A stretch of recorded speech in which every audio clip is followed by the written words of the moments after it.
Hey y'all, this is me, Passion Cindy. I'm on my way to work. Yes, I'm back in Iowa. I went to work yesterday thinking, well, I was supposed to go back to work yesterday, but I didn't. I have to go back. Hell, I could have stayed another day in Petersburg, but believe me when I say I was so ready to come back. That's so kind of different. So I know a lot of people wonder, well, why in the world did she leave her job of 14 years, and why in the world did she go all the way to Iowa? And there is a whole lot to answer the whys. So I'm gonna try to get this out as quickly as I can before I have to clock in. So, last year this time, I was working at the VA. That was my 14th year as an employee at the VA. And some of you that know me may know or may not that I have problems with my back and problems with my hands. And some of the problems just simply come from lifting on patients and this and that and third for all these years, and wear and tear. I'm 54 years old, body breaks down, whatever. So, I had started going through this depression when COVID hit, because they shut our unit down and put us on another unit. And the other unit that we put on, and if you know, you know. If you know, you know. The other unit that they put us on had a lot of throughout the facility I was working at. This unit was like the worst unit to work on. Staff fighting staff, staff fighting patients, police responding over there, just whatever. So they shut our unit down. They tell us we go over there. A lot of people didn't stay. They went to different places in the hospital. Some people left the facility altogether. But, I was like, okay, we're going to see how it works. We didn't get any form of training as to what goes on that specific unit. Now, we all got pulled over there at one time or the other. But to know their day-to-day operations in and out, we didn't know that. So a lot of us got in trouble. A lot of us went to the office. A lot of us got written up because we were doing things that were wrong. It's not that we were doing things that were wrong. We didn't know what your procedures were on this unit, So, I'm always the type of person that I like to know my role and my place when it comes to my job. And I know I'm an LPN, but I didn't have a place. If they needed me for patient care, which was 99.9% of the time, I was doing patient care. If they needed me for meds, I would do meds. If they needed me for wounds, I would do wounds. If they needed me to do a one-to-one, I would do a one-to-one. But that's fine because I'm skilled and I can handle all of that. So, my back started acting up, and I started going to the doctor because I was having problems with my back. So my doctor had put me on like a light duty status, and it got to the point where I couldn't lift, push, pull anything over a certain amount of pounds. Now, mind you, I was not the only person on this status. There was maybe about 7 to 8 more people on the unit that was on that status, but they all said or claimed that they got hurt by our patient, which I did not. And I'm not trying to go there because honesty is always the best policy. So basically, I got to the point that the main thing that I was doing was treatments and wounds. And I say treatments because we really didn't have no wounds. We had treatments. I guess we had about 12 treatments.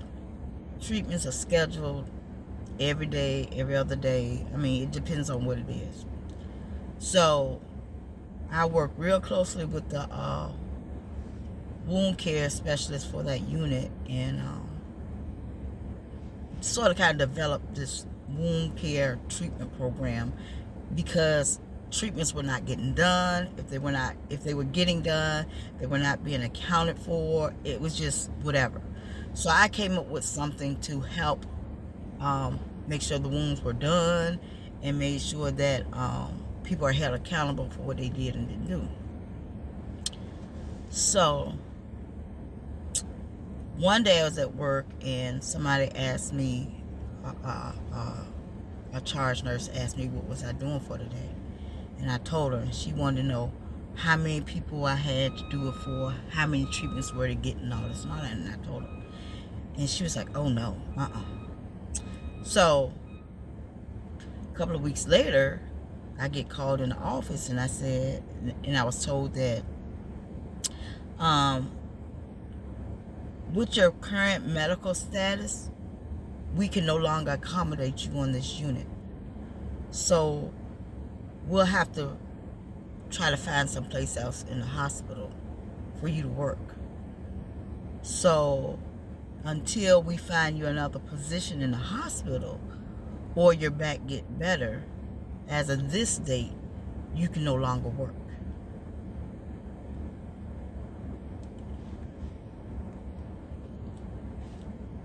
I had already used up a lot of my FMLA. Y'all excuse me. I had already used up a lot of my FMLA time going back and forth to work, or when I had to be out because I was hurting, or go out to have my treatments. I actually got 3 series of injections I got 1 in my neck. I got 3 in my neck, 3 in my upper back between my shoulder blades, and 3 in my lower back. But when you get those steroid injections, you get them, then they take time to see how they're working, like a couple of weeks to see how they're working, because they can't give you the medicine in the injections but so long and so close together. So when this day came, and it was in April, when this day came, I was out of work. When I said I had no income, I had no income. I had garnishments coming out of my check previously. I had taxes coming out of my check previously. So I still had rent to pay. I still had utilities to pay. I still had car insurance to pay. I still had a car payment to pay. I still needed to eat. But look, y'all, when I tell y'all I had no source of income. I had no source of income. The only one thing that saved me was that I had short-term disability, and my doctors put in the paperwork for my short-term disability, and that helped me a little bit. But I had to borrow money from people to pay my car payment. I had to borrow money from people to pay my rent. My boyfriend, now he paid a couple of things, big bulk things, a couple of times. So it got to the point that I just told the doctor that I need to go back to work at this time, and they was like, nope, you need 2 more weeks for us to be on you about this back. So I waited 2 weeks. No matter how I felt, I went back to work. When I got back to work, it was time for Joint Commission to come around and do their virtual inspection or whatever. And needless to say, all this is during COVID. So they got all these classes where you gotta do donning and doffing. People were watching you do your medication pass like a hawk. I mean, everything. Now, I had just been to work like 2 or 3 days.